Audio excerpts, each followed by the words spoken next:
হরে কৃষ্ণ।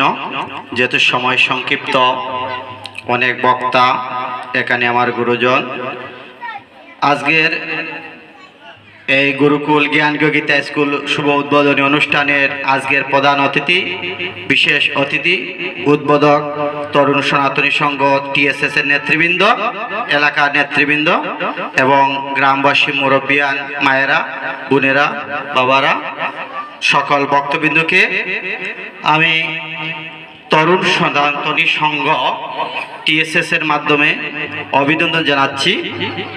হরে কৃষ্ণ।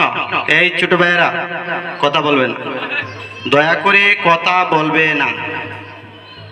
আমাদের একটা সংগঠন, সেটা হচ্ছে তরুণ সনাতনী সংগঠন।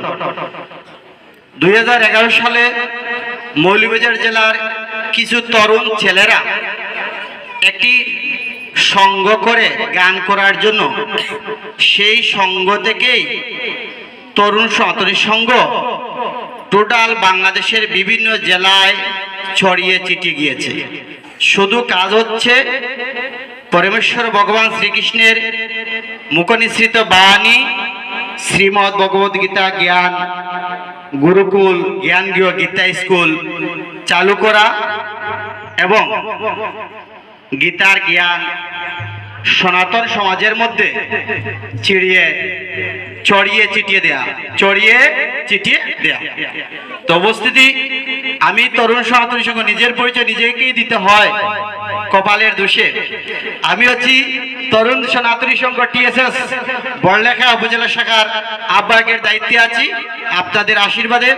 তো আমাদের এই যে আহমদপুর গ্রামের গুরুকুল জ্ঞান গীতা স্কুল হবে, সেটা হচ্ছে 13 নম্বর গুরুকুল জ্ঞান বড়লেখা দক্ষিণবাগ একটি স্কুল আছে, নিউ সুবর্ণবাগে একটি স্কুল আছে, ফাতাকাউরি রাঙ্গাউড়িতে একটা স্কুল আছে, বিছরাবাজারে স্কুল আছে, ডিমাই একটা স্কুল আছে, এভাবে বড়লেখা 12টি স্কুল চলছে। এই স্কুল নিয়ে আমাদের 13টি স্কুল।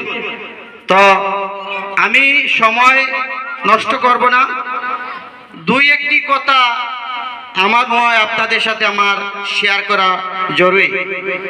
আমরা ছোটবেলায়, আমি আমার বাড়িতে জানতাম গীতা তো ধরা ছোঁয়া দূরের কথা, পঞ্জিকাও আমরা চুইতে পারতাম না, বলা হতো পাপ হবে।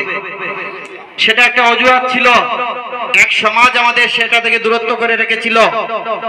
কিন্তু আমরা বড় হয়ে পড়ে জানতে পারলাম যে গীতা এমন এক জিনিস,